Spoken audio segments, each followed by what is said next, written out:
Hello? This is the crazy uncle.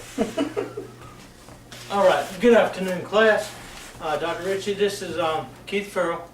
Today's Saturday, September 23rd, 2017, and this is the start of an interview with Marshall Downey at 8712 Clearpool Lane in Willow Springs, North Carolina. My name is Keith Farrell, and I will be conducting this interview as part of an assignment for HIWD 375B01, the Korean and Vietnam Wars. The instructor is Mr. Rob Ritchie, and I'll be talking with Marshall about his experiences during the Vietnam War. Okay, Marshall, this is my uncle. How you doing? My mother's brother, and what I've done is set up a four-part timeline. And I want to start today with series of questions, and let's start with the background, your Okay. time frame before service, before you entered the service. Can you describe a little bit what your life was like at that time? What age range you were in? What you were doing before you joined the service? Enjoying life, partying, having a good time. And I did go to junior college after high school because that's what my parents wanted. Okay. I didn't want, but that's what they wanted. And that kept me out of the draft for 2 years, so I went, didn't get a degree. So then, got the routine of playing, partying, and having a great time, and I thought my life was wonderful, so I was enjoying everything. So what age were you at that time? Were you Let's 19? see, I graduated high school at 18, so it was between 18 and 19. And then I hit the magic age of 20 and got my invitation to go out physical. All right, what was your home setting like? Were you rural or in the city? No, I was country all the way. Country all the way. Was the draft in effect at this time? Oh, absolutely, the draft was in effect. So that was on everybody's mind, I'm sure. Oh, yeah.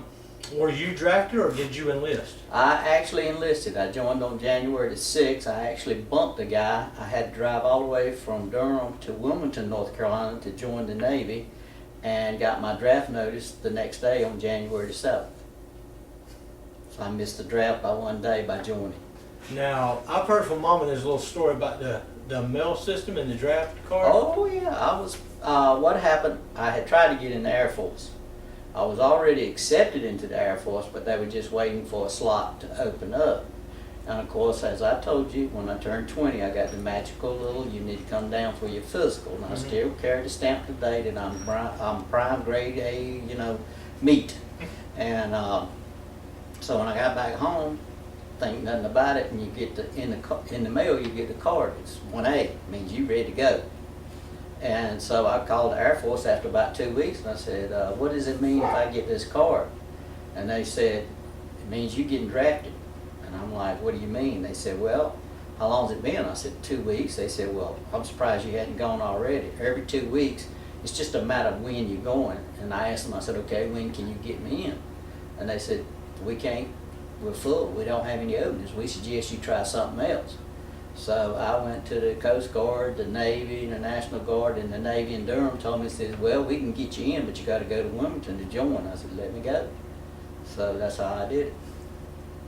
And so, did you specifically choose the Navy, or was that like your number two? Well, yeah, it was like my backup plan. Yeah, it was either if you got drafted, you knew you were going to go to be shot. Right, to be It on was the just a ground. matter of how whether you made it back or not. Right. If you got drafted, but I said I'd rather join for 4 years than take my chances on 2 years. So the Navy was my next available option. So Okay. I joined that. Smart choice.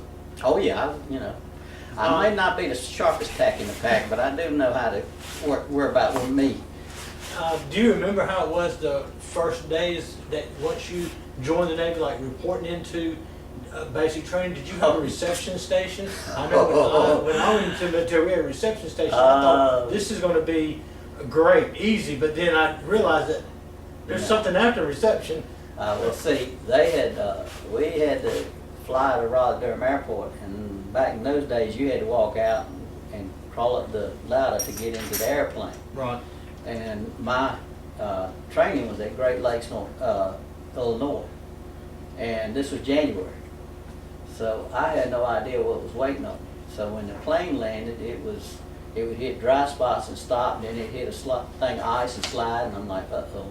And when they opened the door, the wind chill factor was 30 degrees below zero. And being from the south, I didn't have on a whole lot of heavy clothing. And I'm like, what have I got myself into? So then we're there at Chicago O'Hare, and we waited, I don't know how long, but it was late.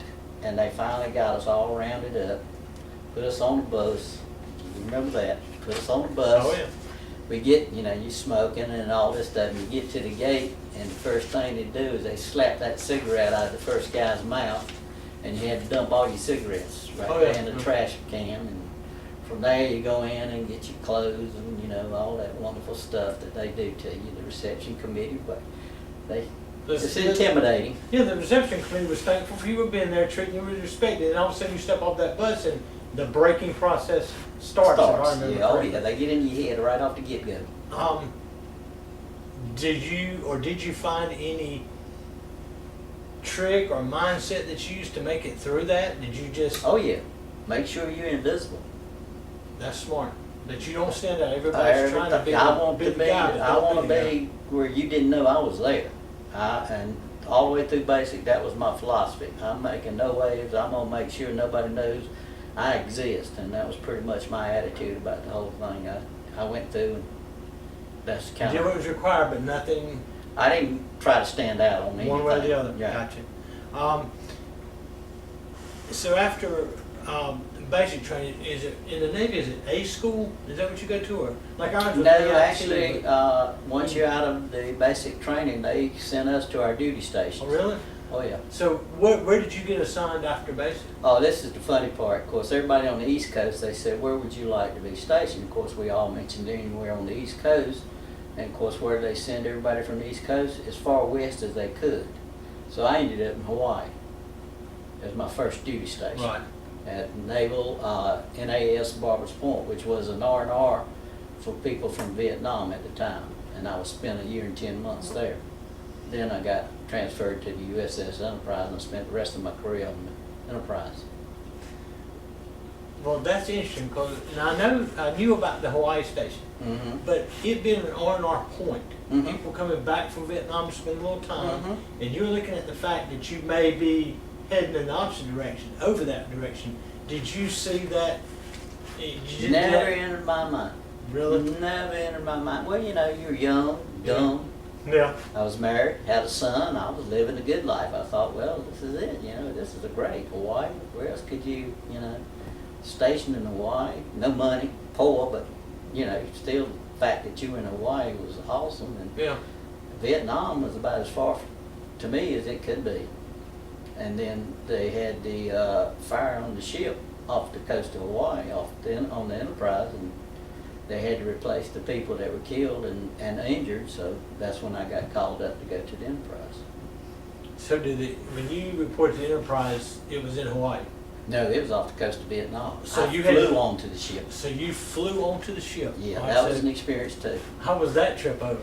The plane trip was great, but when I looked down, I was fortunate enough, I was close to a window, and I looked down and I saw this little tiny speck in that big ocean. I'm thinking, there ain't no way we landing on that thing. And when you look at an aircraft carrier port, they look like they're humongous. Out on that ocean, they're just a little dot. And you got to hit it while it's moving. And we landed, and I was faced, instead of forward, toward the back. And I said, and when you hit that resting table, it felt like everything inside of me was out there somewhere. And I said, if we ever stop, maybe it'll all get back together. So I don't know how those pilots do it when they come in and take off. I just can't imagine the G-force that they have. Because that mail plane, I came in on like a mail plane, just a prop plane. And they slower speed, dropping down a little bit. Not like those jets coming in at 150 miles an hour. No. I've seen some of those jets when they hit that cable, they bounce up off the ground. God, that's got to be. So when you hit the boat, hit the ship, I should say, because Navy don't like you don't ever call a Navy a ship a boat. When you got on the Enterprise, what job were you assigned there?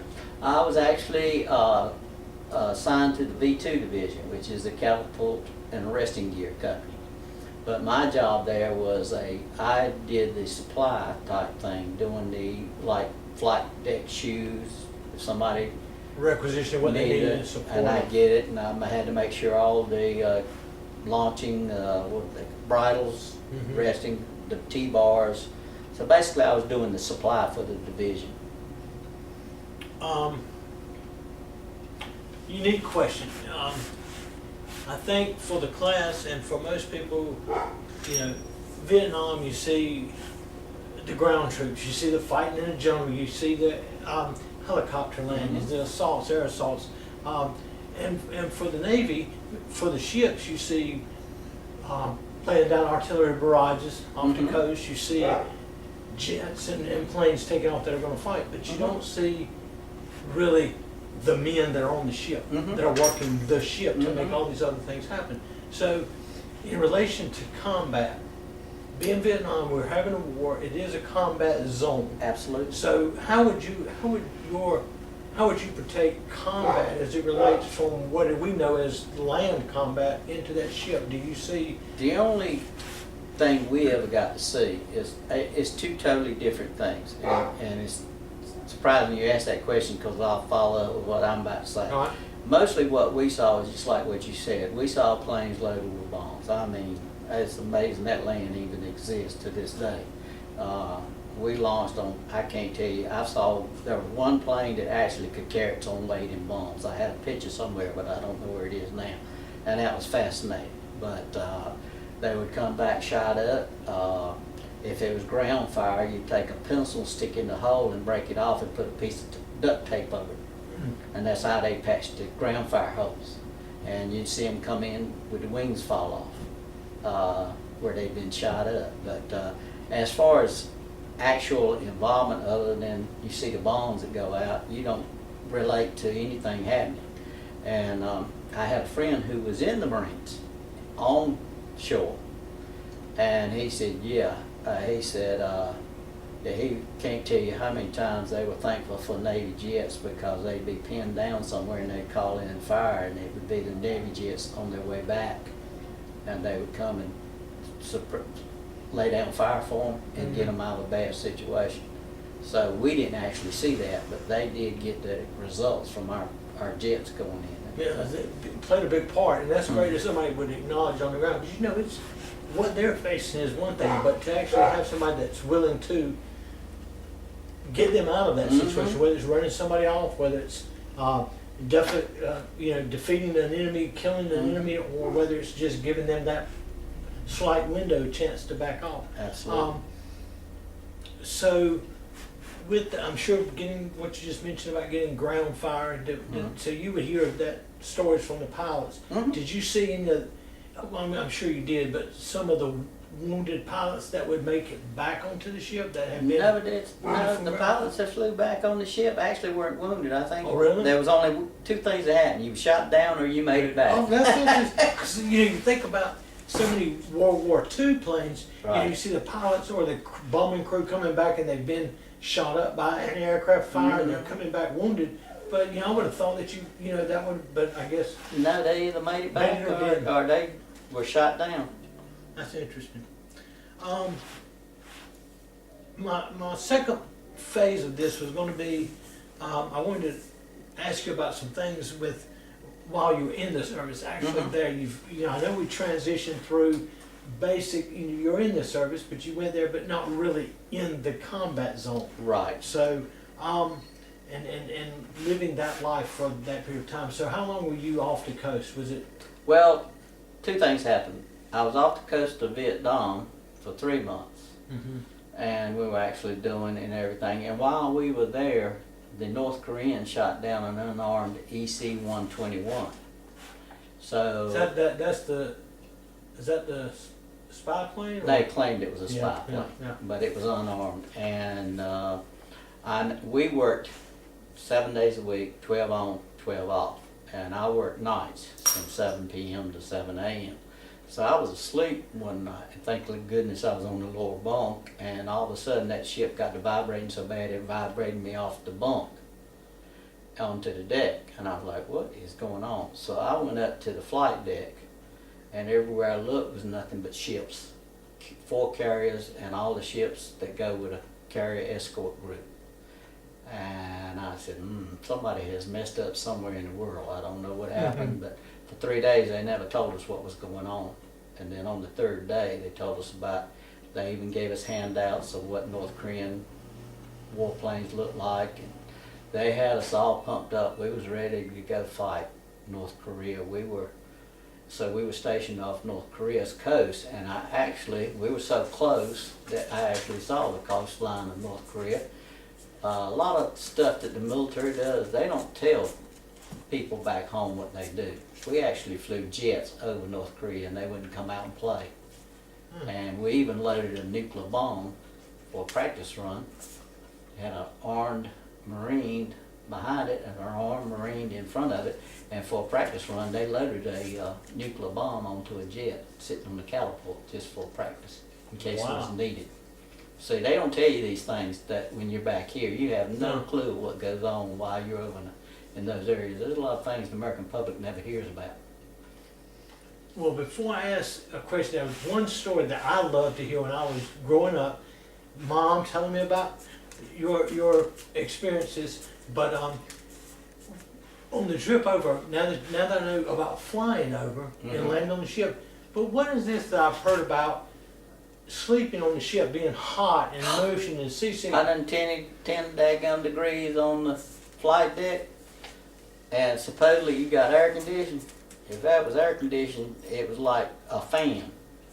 It was hot. So some nights, if you're brave enough, you go out there and lay on the catwalk, which is, when you call a catwalk, what it is I know you've seen like these wire meshes that are open. Right, like a mezzanine. Yeah, okay, well, that's out over the water with railings.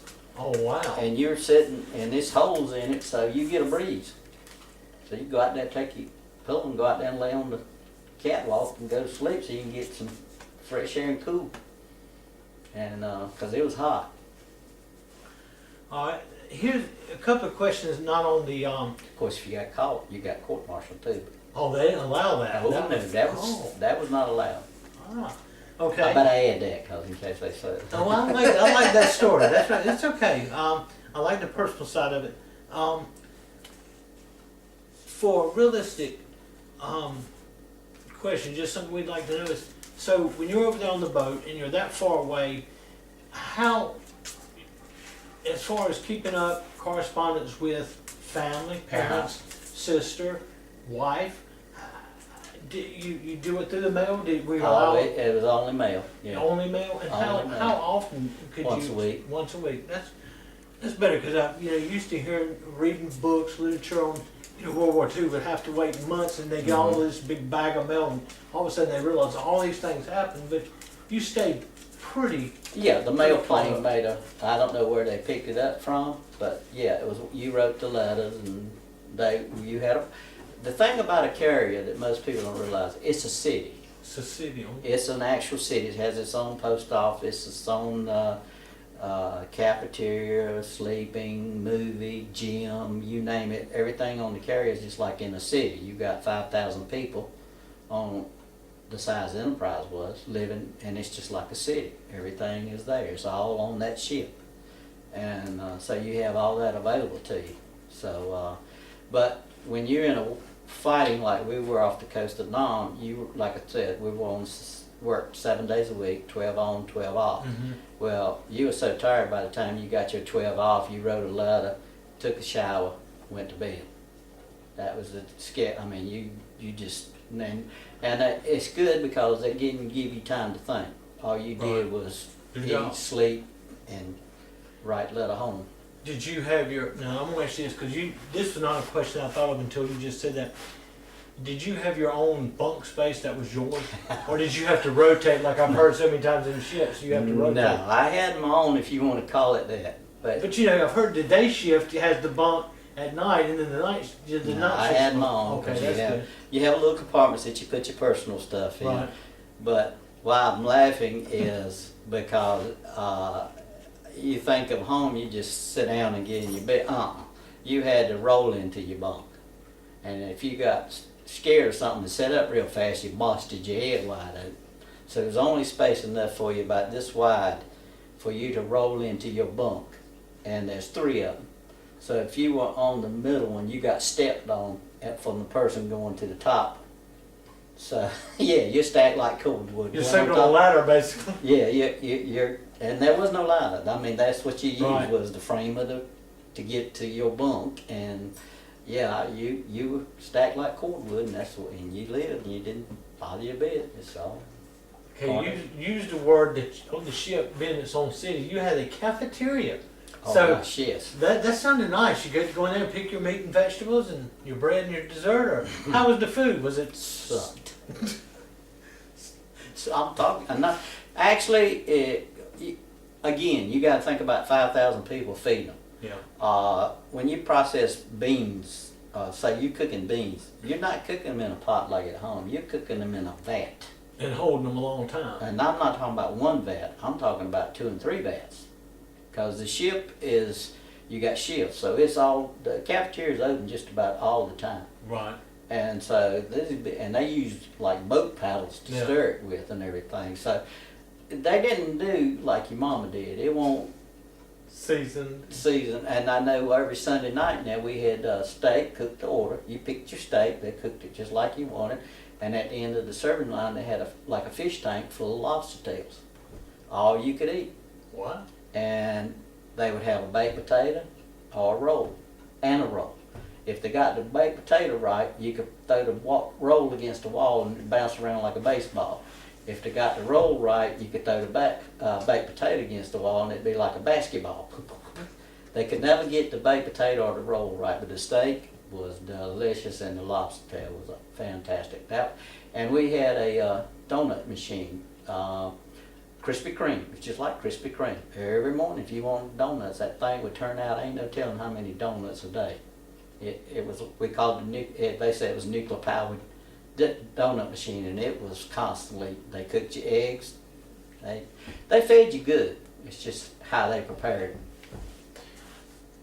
Was there a specific thing in this time? I know that from what you said, there's it is different. Mm-hmm. There are things that are hard to deal with, but you're there. You can't go anywhere. You got to make the best of what you can, find your ways. But did you find a particular area being there that was the hardest thing for you to experience, to deal with, that you really had to focus on or get over? Or did you just have to put yourself into a more like a neutral gear? And No, I think because we're all in it together, it's a bond. And you hear like when they're on the land, that bond. right. Well, I think because like our division, everybody's linked to each other, so it's kind of like a bond. So it never was an area where you ever felt isolated or whatever. Everybody was in it for the same thing, so everybody felt pretty much the same way. So we got to be here, we got to do it. Let's have a good time while we're doing it, and that's what we did. We pulled a lot of jokes on each other. That was what kept probably us sane, was the fact that they ain't no telling, this is going to sound gross, but you'd be concentrating doing something. Next thing you know, some guy'd come up and he'd stick his tongue in your ear. Like a wet willy. Wet willy. And you're like, but you laughed. Yeah. It was what kept us sane. You do stupid things just to, like somebody we had a petty officer, and every morning the coffee pot better be a fresh pot of coffee when he walked in. Mm. And we found out one day some idiot took his sock and stuck it. Those kinds of things. They're the things you did just to break the monotony. Right. Just to Well, kill. that was a perfect transition, because that's where I wanted to go in this section, was something on a lighter note, to know that there is, some semblance of normalcy. People have fun, people play pranks, excuse me. Now, so you've already answered that: fun, entertainment, leave. Everybody leave. China Beach, people going on leave. So, for leave, was there a particular place that was a fun or? Well, we popular were place? being nuclear. We were scheduled one time to go to Japan, but they threatened to protest so bad because of nuclear, which makes sense. We couldn't go there, so we got to go to Singapore. So that was different. The one thing I will say, looking back on it now, is I got to see countries and cultures that I would never been able to afford to go on my own. And the one thing that I would say that the people in this country don't understand is if they could ever go to a foreign country and see the way people have to live in foreign countries, they wouldn't take this country for granted like they do. They don't know how well off they've got it. For example, in the Philippines, they built their houses like you do a beach house on stilts. Mm-hmm. They cut a little hole in the corner in the room. That's the bathroom. Yep, right into the water. No, to the ground below. Oh man. And the pigs, the chickens, the buffalo, that's where they ate. Okay, then they kill them and eat them. So like I said, people here complain. They ain't got nothing to complain. No electricity, no water, no running water, no bathroom facilities, you know, and the heat is oppressive, and this is their way of life. In fact, when we landed in the Philippines one time, we were all on a bus being transported, and you know, sailors, they stopped off at a place where you could get beer, and we all ran in there and got our beers and thing, and of course it was in bottles. And when we got back on the bus, one of the sailors threw a bottle out and busted the windshield of a truck behind us. And we stopped at a checkpoint, and that truck driver come in and was raising Cain, and the bus driver said, "Give the cops," because they called the cops.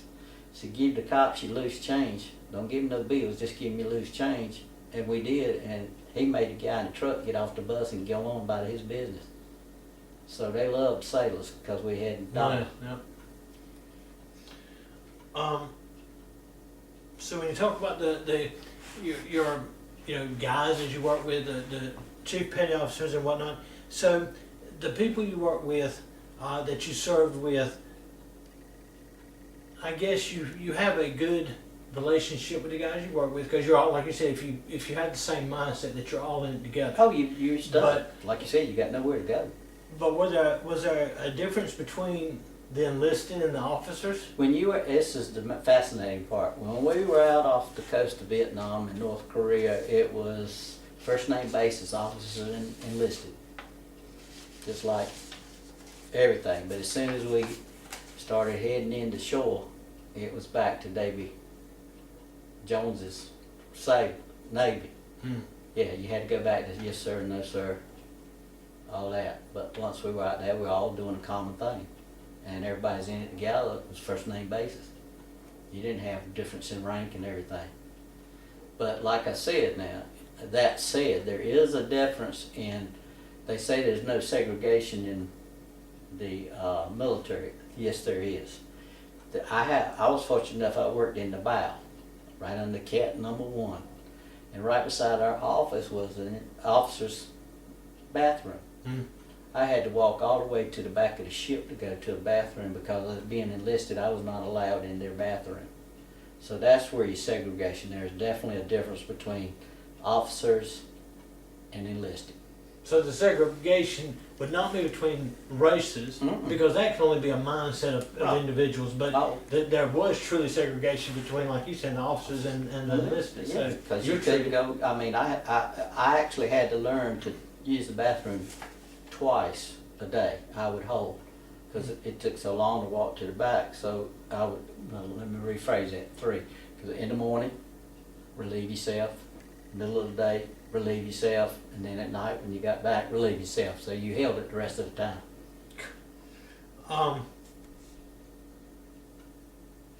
Well, that gives us a good picture. Let me, my last section I'd like to do is so after the service, this thing. So this, what I like to is not so much your discharge date from the Navy itself, but when you got, when it was time for you to deploy out of the Vietnam, the combat zone, so to speak.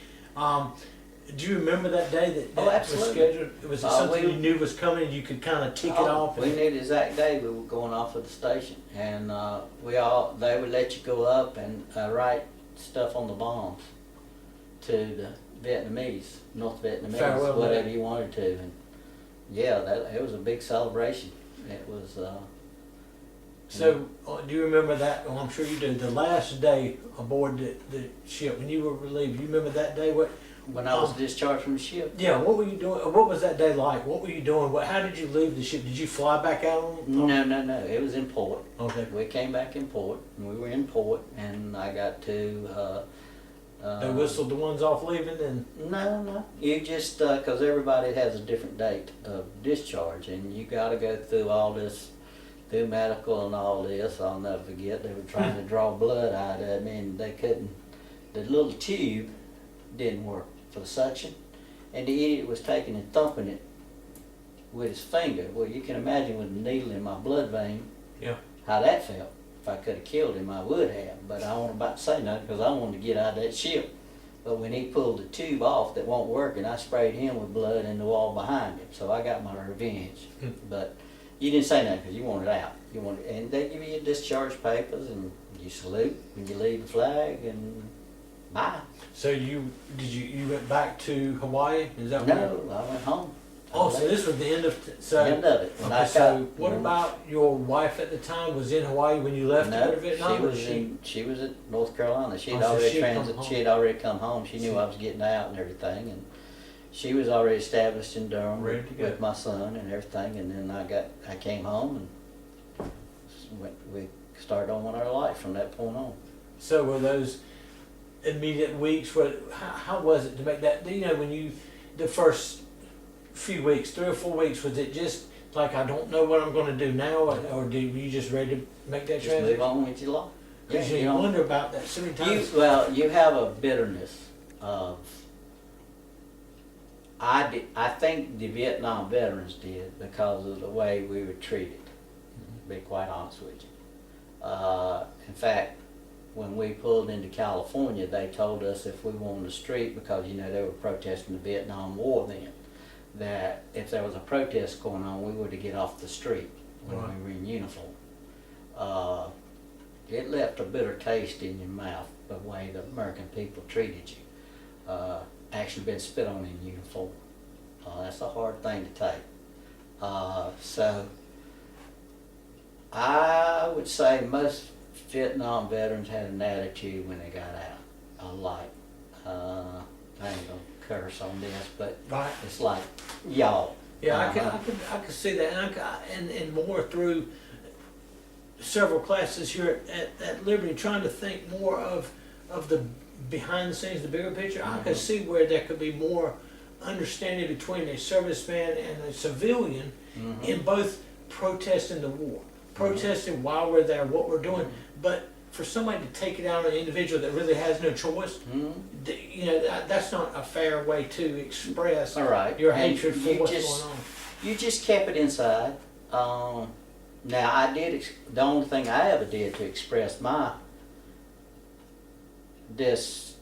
dissatisfaction with the way it was done is I called my Congress people and I told them I have a son.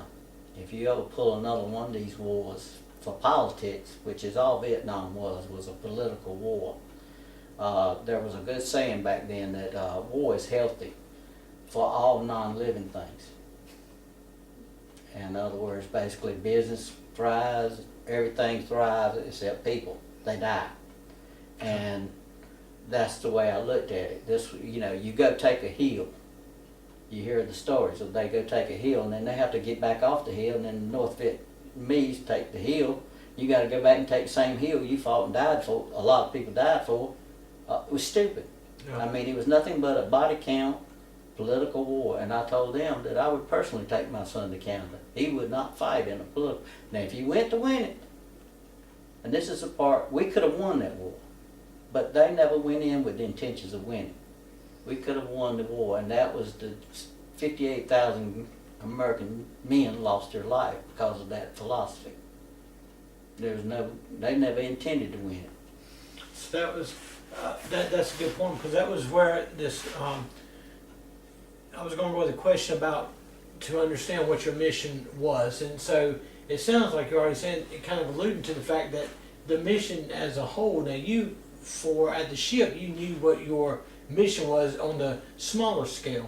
I want to get this plane to this destination, point A to And point get them back. But the biggest mission that you were going over there, did you even understand? It sounds like to me it would be hard to understand. What are we doing? I mean, Well, I mean, when was you it first portrayed? go and you're over there, you're thinking, we're over here to fight to win. Yeah. Well, again, I take, the American people are not, well, you're on a ship. Now, the guys on land knew what was happening. Right, But they don't tell you what they don't want you to know. right. And what they didn't want the American people to know was, we're not in this to win. We're just here to get some people rich. And, you know, make the fact that we stopped in communism. Well, you really didn't try to stop communism. You just did a war that you got yourself involved in and you didn't know how to get out of it. That's a good point, because containing communism was a big thing from Mhm. Vietnam, That after was World War supposed to II, be it was it. Vietnam Mhm. and everything, and you ended up losing the country to communism. So Mhm. really, you didn't. We paid them to get out of fighting. Right. Do you realize how many millions of dollars we ended up giving the North Vietnamese just to get out of that war? Right. Mhm. Yeah, we paid them millions of dollars to get out of the war. And 58,000 guys that are American citizens are laying in the ground because of it. And then on top of that, they took and pardoned all the deserters that went to Canada. Now you talking about a slap in the face. Mhm. I hope I never run into one that brags about it. Well, that's good. I've got one last question for you that I have prepared, and you've kind of this was a good transition. That I'm glad to hear about those specific things, because what my mindset was, I know coming out of the way life, the way that your everyday life is in the military, Mhm. you are so regimented. You have certain times to be there, and I think that's a good training device for a young guy to be. You know, you have somewhere to be, you have responsibilities to do it, and you do those things. And so I can remember, and I know it was nothing like that, but I can remember coming home and the first, couple of weeks that, you're home from what you're having to do with the guys, in a military barracks, and you have inspections. I can remember waking up early in the morning, making that bed before breakfast, like you're supposed to do. And that was, kind of what I was looking for was, and it sounds like you were able to go ahead and move right on into something. You see so many people portrayed in the media, you see movies, books that people get up and they continue to dress the same or follow those same things that they were, used to doing. But the last question, so when I say how did the participation in the war affect or impact your life? So other than the feelings you've been sharing right here towards the end about the way it was, I think you've covered that, but did you make, and I'm sure you talked about the camaraderie, the oneness of mind, so close friendships. While you Yeah, were we on the kept ship- in touch with a real good couple that were from Texas for, Tab was in high school, I guess, when the last time we talked to them. And then since then, I've tried to find them again, and I haven't been able to. But yes, you do keep it, you do make friendships, you do come in contact, you do stay in touch. And in fact, I've joined a site that for people who served on the Enterprise during the dates I did to see if I can see if he's in that.